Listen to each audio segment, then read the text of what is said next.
How's it going, mythology lovers? Well, thanks again for tuning into another video on world mythology. Today, the topic I chose is basically disastrous love affairs. Uh, ill-fated romances, which always make for a good story. Yeah. Maybe I'll do another video on you know nice romances, in the future. Maybe I'll do that. I don't know. For today, this is what or basically because I wanted to talk about these stories because they're some of my favorite stories. So the common theme they have is that they ended in disaster, pretty much. Uh, it didn't work out. The first one I want to talk about is from my favorite, probably my favorite epic of all time, the Aeneid. The first is from an epic. The second disastrous love story is from a romance. When I say romance, I don't mean modern Harlequin romances. I'm talking about things like old literature that is not exactly classified as epic, but isn't classified as modern fiction either. They were mostly written around the 1500s, 1600s, and they're usually go under an example would be Arthurian romances. Uh, and the third story is actually going to be is a folk tale from Africa, actually. But the first one, and what exactly is an epic? Epics go back. It's like a very early story form. They tend to be longer, and they have to do with, battles and wars and fighting and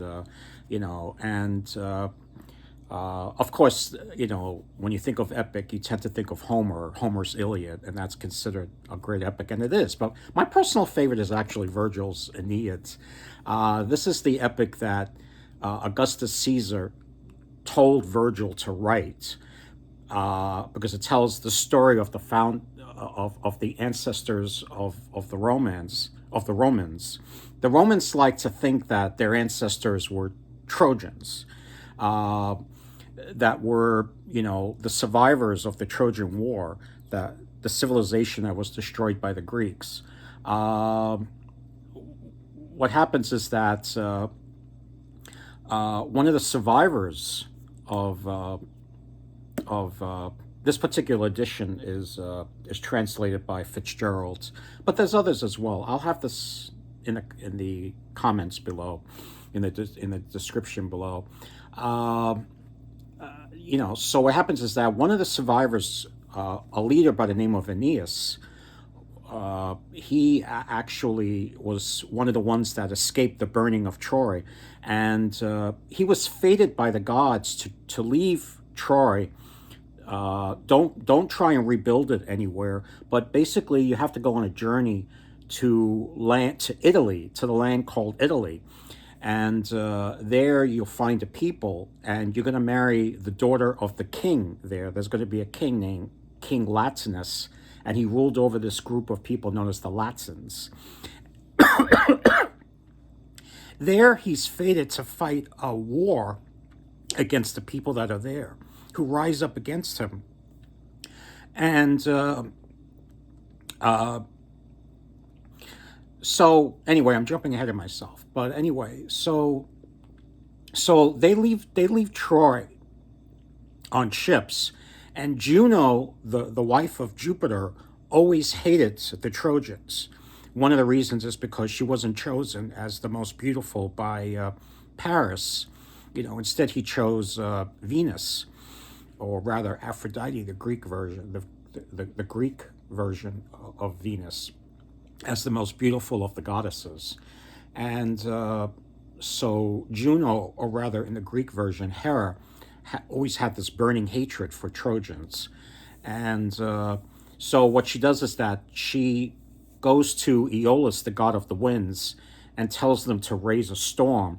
And poor Aeneas in his ships, and they get tossed around, and some of them get wrecked. Some of the ships get wrecked, but finally some of the ships, including his own, makes it to a land called Carthage, which is today in modern day Tunisia in the north of Africa. And he lands there, and his mom. He's actually the son of Venus, or Aphrodite, as she's known to the Greeks. Um, he Venus actually plays a little trick on him. She shows up as a huntress, and he doesn't recognize her. He doesn't recognize his mom, and she basically points him in the right direction, that where he's to go to find the city of Carthage. And then as she runs away, he recognizes her as his mom, the goddess Venus, the goddess of love. And he's like, "Mom, you always do this to me." I love that. Why do you're always playing these tricks on me? And so anyway, him and his men find his way to Carthage. And now Carthage actually really existed. It was, we know it as the civilization that fought against Rome during the Punic Wars. And there were three wars. The last one, the second war, is the one that had the famous Hannibal, who tried to destroy Rome by going up over the Alps. And he was close to defeating the Romans, but due to various circumstances, he hesitated too much, among other reasons, that he never did it. By the third war, the Carthaginians were totally annihilated, and what happens is that the story that I'm going to tell actually gives a mythological reason as to why the Carthaginians became enemies with the Romans. I mean, I'm sure historians have reasons, but what was the mythological underpinnings of whatever reasons there were? What happens is that there was no king in Carthage, but there was just a queen named Dido. And what happens is that her and her people were called Phoenicians. And Phoenicians really existed. They lived in an area we know today as the island of Tyre, or Tyre. I'm not exactly sure how it's pronounced. I think it's Tyre, and also Lebanon, I believe, was seen as where the Phoenicians lived at one time. And the Phoenicians were a very famous seafaring people. They were known very much as traders along the Mediterranean, and so they had a good amount of enemies. What happens is that Dido was married to a very good, rich guy, and Dido's own brother, I believe, murdered him because he wanted his wealth. And so in a dream, the husband appears to Dido saying, "I've been murdered, and I think you should escape. Get away from your brother." And so she leaves with her people, and they sail around, and they land in modern-day Tunisia, and there they found the city known as Carthage. And she's kind of lonely. Her husband died years ago, and she doesn't have anybody to co-rule with her.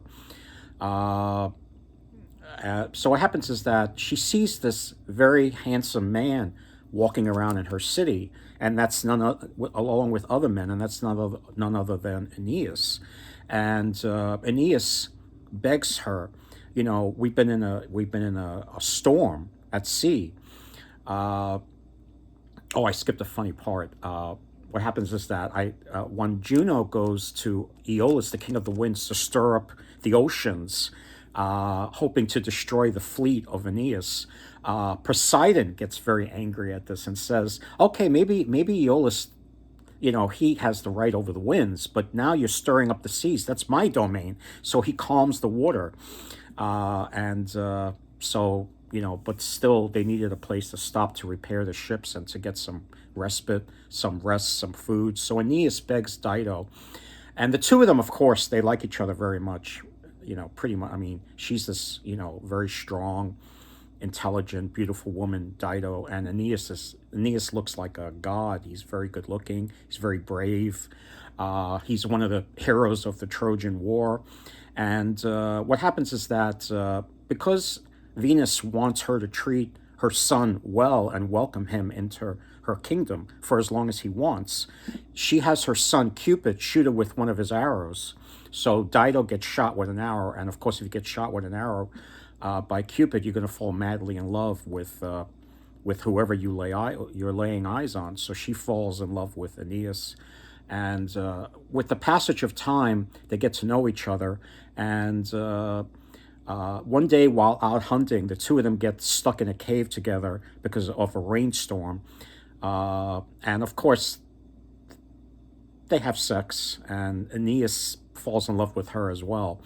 And he's dallying around in Carthage for a while, and this makes the gods angry because this is not his destiny. His destiny is to, you don't really have too much free will if the gods believe that fate has other things planned for you, or if they have other things planned for you.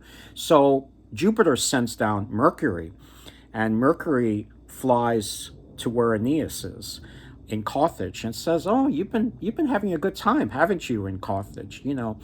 And you realize you got to end this because this is not where you're meant to be. It was fun for a while, but it's not fair to your descendants, especially to your son, Iulus. Your son was destined to become this great leader after you, and from his descendants are going to derive the great civilization known as the Romans." And Aeneas realizes that he doesn't have much of a choice. He's got to do it. And so he talks to Dido and says, "Look, I feel awful about this. I would actually like to co-rule Carthage with you, but the gods have, my hands are tied. The gods have other plans for me and my people, the defeated Trojans. We have to go to Italy and settle there, and eventually our descendants will become will from our descendants a great civilization will rise up, and it's partly from our blood that this civilization will rise up. So I have no choice but to go to this new land called Italy, which I don't know that much about myself." So Dido at first pleads with him and says, "Oh, I took you in. How can I rule without you? And I gave you, from the storm, I gave you a place to stay to rebuild your ships and to rest a while and to get medicine. And, I gave you my love. And I have enemies here. The fact that, I want to make you my king, has upset other people, my enemies. And I'll be a dead person if you leave." So Aeneas again says, "Look, I don't have a choice in this. I gotta go." And so then Dido gets into this long speech where she really gets mad and cuts him down and says, "You are not the son of a goddess. You have no honor. You're despicable to do this to me. You're selfish." And she kind of loses it. And Aeneas basically just, there's nothing he could do. He just quietly accepts it. But then the next day, early in the morning, he gets his men ready to board the few ships they have left, and he cuts the rope, and they set sailing right away. And because he's afraid that she's going to come with an army and prevent him from leaving or something. And she sees him. She sees the ships leaving, and as she sees the ships leaving, she's like, "I should have, man, when I had the chance, I should have killed you. I should have taken your son and cooked him and served him up to you for dinner." And she's thinking all these horrible thoughts, and but there's nothing she could do. The ships are on their way out into the open water. But then she decides that after some time passes, she decides, she can't take the grief anymore, so she decides to kill herself. She calls her sister, and she tells her sister, "Help me arrange the funeral pyre for me. I'm going to be burned on it, including the bed and everything Aeneas left behind, including his armor, his weapons. I want it all on the bed, and I want everything set on fire." And so she does this. And what happens is that instead of just throwing herself on the fire, she first grabs the sword, one of Aeneas's swords, and stabs herself in the heart with it. And then she falls onto the pyre, and everybody's shocked, can't believe it. And Juno herself, the goddess, the wife of Jupiter herself, is so sad because she loved Dido. She sends her special messenger down, Iris. Iris is the goddess of the rainbow and is also the messenger of the gods as well as Mercury. But but Iris is sort of a very special messenger of specifically to Juno, and she comes down as a rainbow, and she releases Dido's soul very quickly, so she doesn't suffer anymore. Meanwhile, Aeneas is on the ship, and he's heartbroken. He knows what he did was pretty awful, and he looks back on the land, and he sees the smoke and the fires from the funeral pyre of Dido, and he knows that she killed herself in a grand way. And I think he says something like, "I'm an enemy of love." And anyway, the next story is actually, here's my copy of the Aeneid. Oh, I showed it already. Sorry. Uh, there's several copies of this. There's several English versions of it. The second story I'm going to tell is the romance. The romance of it. This is an Arthurian romance of called Tristan and Isolde. They actually made a movie on this several years ago. It wasn't really exactly based too much on the story. At least I don't recall. It was a good movie, but you know, but it wasn't really. You know, I didn't think it was that close to the original myth. What happens is that uh, the hero of the story is sometimes he's called Tristan, sometimes Tristram. Um, um, I first came across the story of Tristan in these books, which I brought up before. This was a series that I don't think exists anymore, the Enchanted World series by Time and Life Books. And this one is on spells, like potions and magical spells and stuff. And once a potion or a spell gets hold of you, it's very hard to break out of. So that's why they're also called binding spells and bindings. Like there's not much you can do. You're kind of screwed. But what happens is that the story starts out with Tristan, who finds himself, due to various circumstances, in the court of King Mark of Cornwall. And he stays there. He stays there for a while. And while he's there, he realizes uh, uh, that the people in Cornwall are in the kingdom of King Mark are very upset because there's a messenger that came from Ireland demanding tribute. Apparently, Cornwall owed Ireland tribute of gold, silver, and hundreds of children that are going to be sold into slavery. I don't know how they got into this, actually. Maybe in one of the books I have it tells it more specifically. I don't remember. But everybody was really upset, and they can't simply, say no, because it may lead to a war. So what happens is that Tristan, who's very brave and wants to show his bravery to King Mark, says, "Hey, you know what? How about I challenge the messenger?" The messenger is actually the brother of the Queen of Ireland. His name is Morehouse, and he's a giant, and he's very strong, and he's very skilled. But Tristan is younger than him, so what he lacks in skill and uh, uh, what do you call experience, he gains in endurance and swiftness. But Morehouse has another thing on his side. He fights a little dirty. His weapons are laced with poison. So if you get wounded by them, you're going to be poisoned in addition to being wounded, and your wounds are not going to heal, and the poison's going to go in your body. You're going to get very sick. So what happens is that Tristan meets Morehouse on this island just off the coast of Cornwall, and they have this big duel.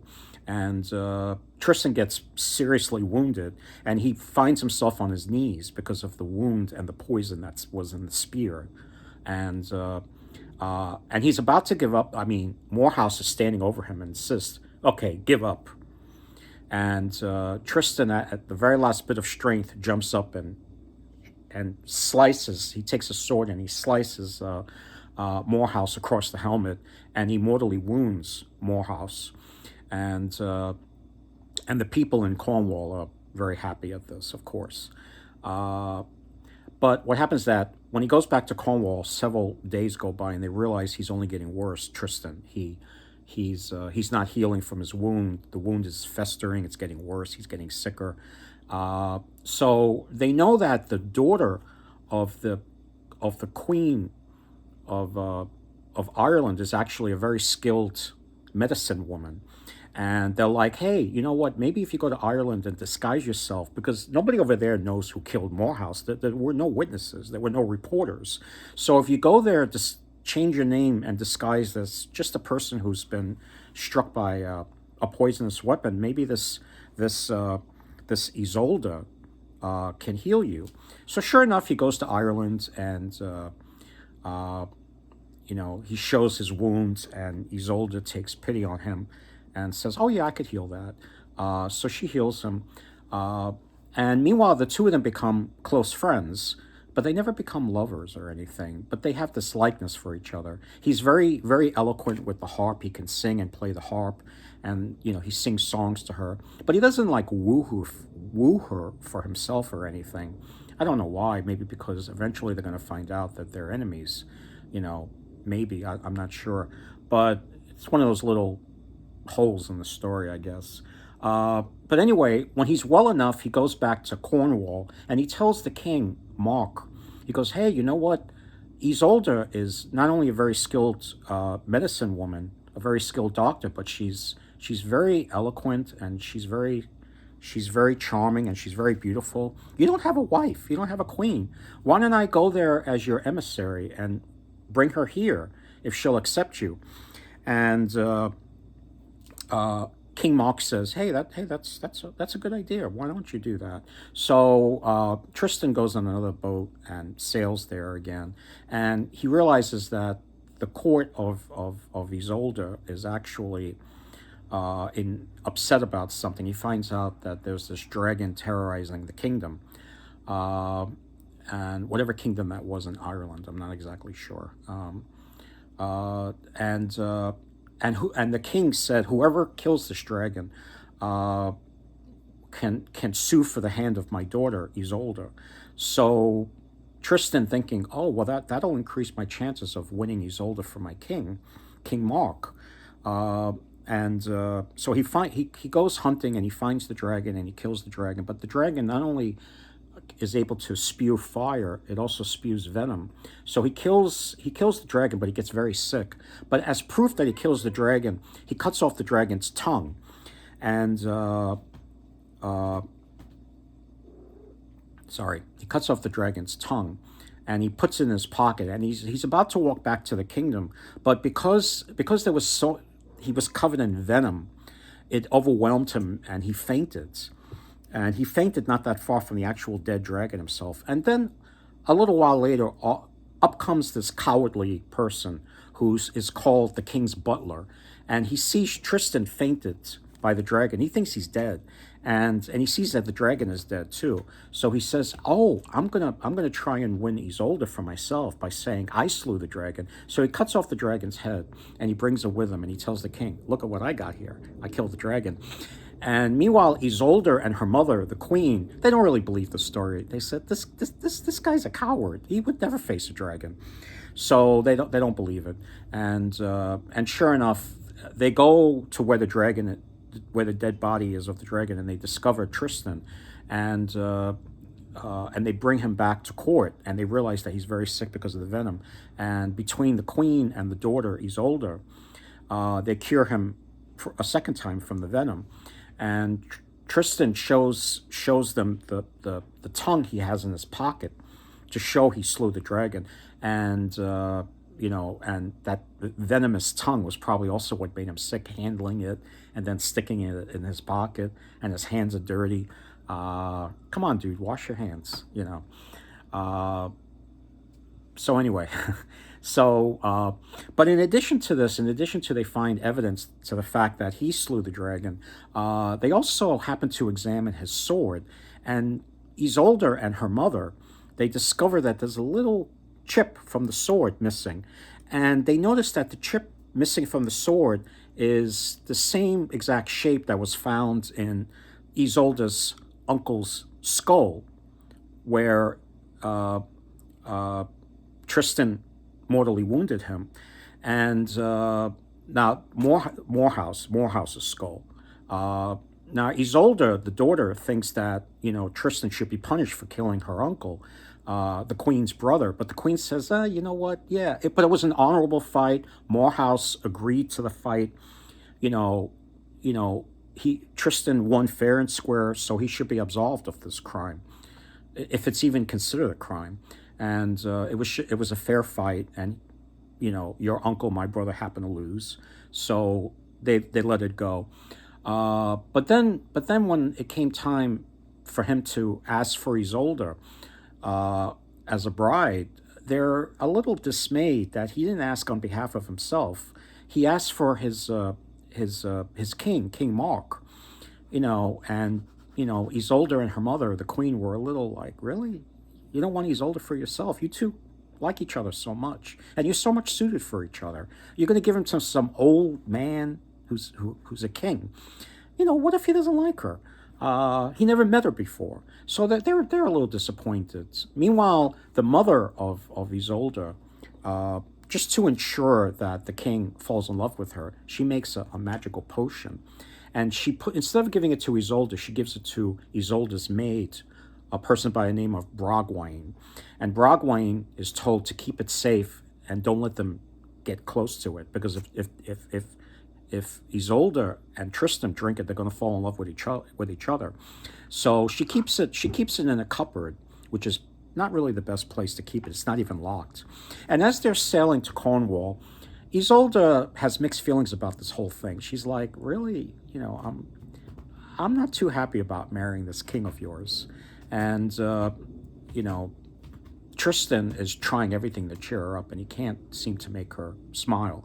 So he digs around to try and lighten her mood, and he searches around the boat, and sure, lo and behold, he looks inside the cupboard and he finds this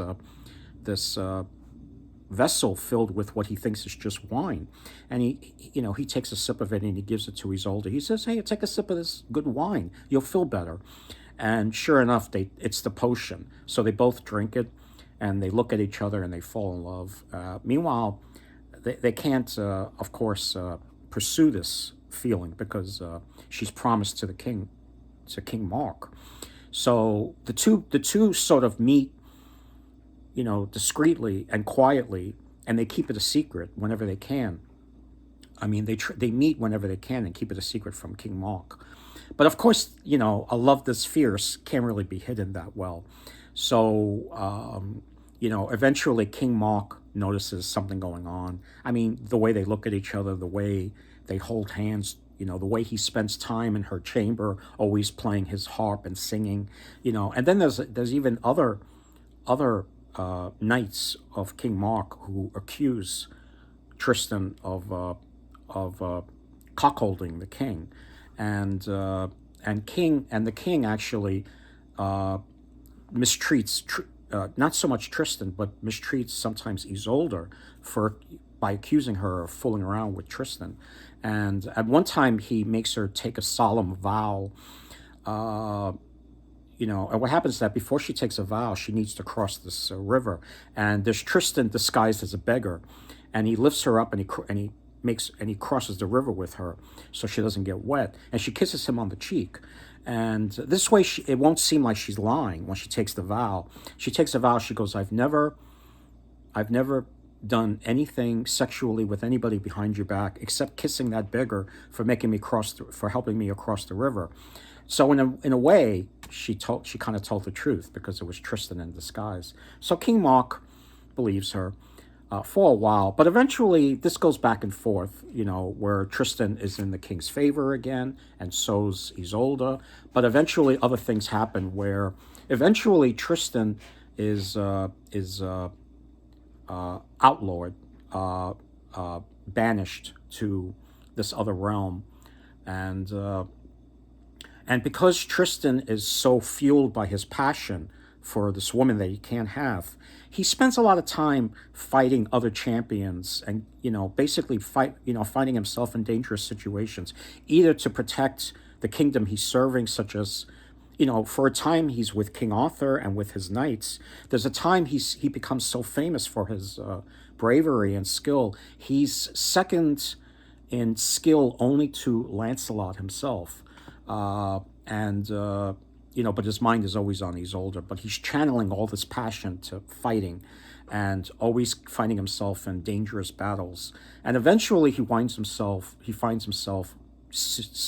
uh, uh, seriously wounded. And while all this was happening, while he was serving in King Arthur's court, he he went to Brittany for a while, and he met this other woman also named Isolde, and he marries her. Uh, but he never really falls in love with her the way he's in love with the original Isolde. So what happens is that, and she's skilled in medicine too, but not as skillful as the original Isolde. And eventually, his friends plead with Isolde, who's with King Mark, and says, Tristan is seriously wounded. He won't survive unless you visit him and cure him, because you're the only one that has the skill set. Uh, so, uh, so Tristan is on his bed, and he's waiting for Isolde to come. And supposedly she's supposed to come with white sails, and and she, according to one version of the story, he asks the Isolde that he married, look out to sea. Do you see anybody coming with white sails? And she sees a ship coming, but she lies because she knows he doesn't love her, and he dies of despair. And but other versions say no, she didn't lie. She just didn't make it in time. Uh, um, I have here the first time I came across Isolde and Tristan was in this book, like I said, and here's a famous painting which has Tristan and Isolde drinking the love potion for the first time, gazing at each other, and it's a really nice painting.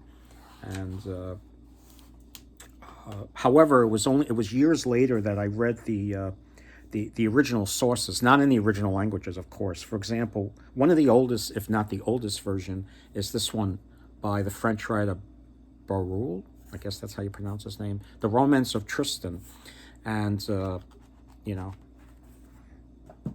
but the real masterpiece is the German that they say the masterpiece is the German version by Gottfrief von Strassburg, and it's also called Tristan. With the Tristan of Thomas, it's with the Tristan of Thomas is because von Strassburg never finished it, and it was picked up by somebody else named Thomas, and he finished it. So I remember this being a beautifully written book. So anyway, so if you want to read the original sources, that's it. There's also a nice little short version in other books, like that first book I read. There's this version here, which I think I talked about these books before. There's a whole series of them. They're very old books. They're like 100 years old. The Myths and Legends series. This one is by Guerber, and it's called Myths and Legends of the Middle Ages, and it has a shortened version of the Tristan and Isolde story in here, which is nicely told. And also, when Tristan died, Isolde, when she came across the dead Tristan, she swooned and fell over his body, and she died of a broken heart too. So they were buried separately. King Mark wanted them to be buried separately, not together, because he was so jealous, even though they both died. And what happens is that, but Tristan, even in death, sought her out. They say a creeper grew from his grave, and it climbed over a wall and sought out her grave and went into her grave. And three times King Mark cut this vine, and it kept growing back until finally, when it met the grave of Isolde, a beautiful flower grew there. And so even in death, and you hear stories from other myths too, of lovers being reunited in the form of plants after death, like two trees growing from the graves and getting their branches entangled with each other. Yeah. The third story I want to include, because this story actually I found kind of humorous. It's in addition to being tragic. It's from Africa, and it's told in this book, which I talked about before when I did a video on African mythology. This is the book African Genesis by Leo Fabrinius and Douglas Fox. And wonderful stories. And my favorite story in here is the story I'm going to tell. It's Mamadi and the Bida dragon. Uh, and what happens is that there was this kingdom in these people called the Soninke people in the Sudan in Africa, who told this tale. These people, this tribe was very rich because there was this dragon that used to rain gold on their civilization, on their city, 3 times a year. But he insisted on having 10 maidens a year sacrificed to him. There was this one guy who managed to talk the dragon down to 1 maiden a year, and what happens is that there was this one guy named Mamadi who was in love with this woman by the name of Sia. Uh, Unfortunately, she was chosen to be the next sacrifice to this dragon. Uh, but until that time, Sia never slept with Mamadi. I mean, the two of them lay in bed together, and they may have petted and schmoozed a lot, but they never went all the way. And what happens is that in order for Mamadi to keep tempting her to sleep with him and go all the way, he kept giving her money from the money that the dragon would rain down on the people. I guess the men were in charge of the money, I don't know. But apparently she got her money, not directly from the rain that fell, but from Mamadi, who kept using it to bribe her. But she never slept with him. She never went all the way with him. And what happens is that when it came time to give her as the bride to the dragon, the dragon's going to devour her. Mamadi couldn't stand it. He was determined to kill the dragon and save her. And he knew this was very dangerous because the people liked the gold that the dragon would give them. I guess they valued gold more than human life, I guess. And so what happens is that the dragon had this habit of raising his head 3 times before grabbing the maiden that was sacrificed to him. So the first time he raised his head, saw the maiden, saw Mamadi there on his horse with his sword, and then the head went down again. And the people there were like, "You two must part. It is time." And then the dragon raised his head again and saw the two of them again and lowered himself again. But by the third time, Mamadi jumped off his horse and with his sword chopped the dragon's head off immediately. And while the dragon's head was flying through the air, it said, "Say goodbye to your golden reign, for 6 years, 6 months, and 6 weeks." So I guess it will somehow rain again, but they're going to have to wait for the 7th year, I suppose. And so the dragon was killed, and he picked up Sia and put her on the back of his horse and ran away. And the people several times tried to chase him, but they couldn't catch him. And he ran away with Sia. And Sia, instead of being thankful, she was another one who cared more for the gold. She said to him, because she wasn't getting gold anymore, because there was no more golden rain anymore. And so he didn't have, Mamadi had no more gold to bribe her to sleep with him, even though they didn't go all the way. But at least she would come to him.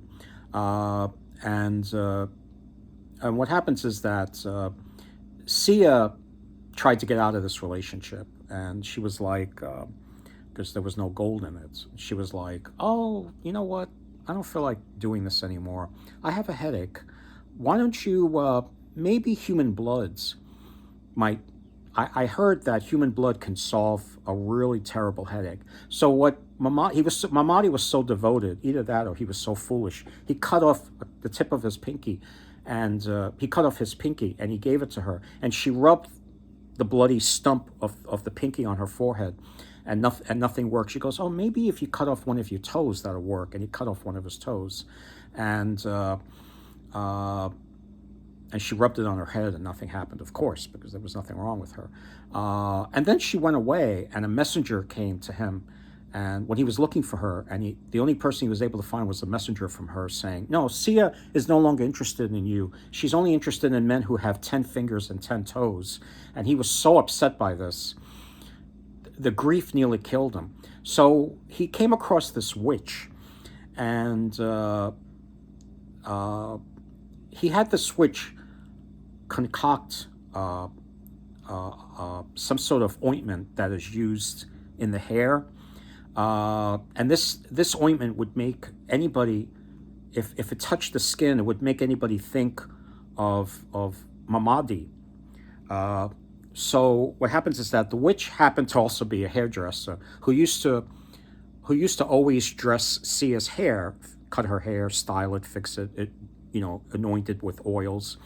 So she used a special oil on Sia, and the first time the oil touched her, she got up and ran, left the witch behind and said, "You could finish my hair later." She goes to Mamadi, and she goes to him, and she goes, did you want me?" And Mamadi said, "I had this urgent feeling that you wanted to see me." And Mamadi said, "No, I have no interest in seeing you. You told me you only have interest in men with 10 fingers and 10 toes." And so she went back to the witch, and the witch, touched her hair a second time with the ointment. And she again left the witch and went to Mamadi and said, did you want to see me?" And Mamadi said, "No, no. I only have 9 fingers and 9 toes. You have no interest in me."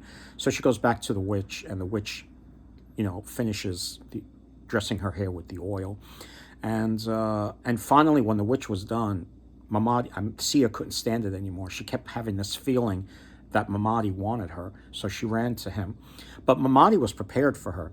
He called forth one of his slaves and said, I want to switch clothing with you. My nightshirt, I want to switch with you, and I want you to stay in my bed, and I want you to make love to the woman that crawls into the bed with you, and I don't want you to talk, because she's going to tell it's not me.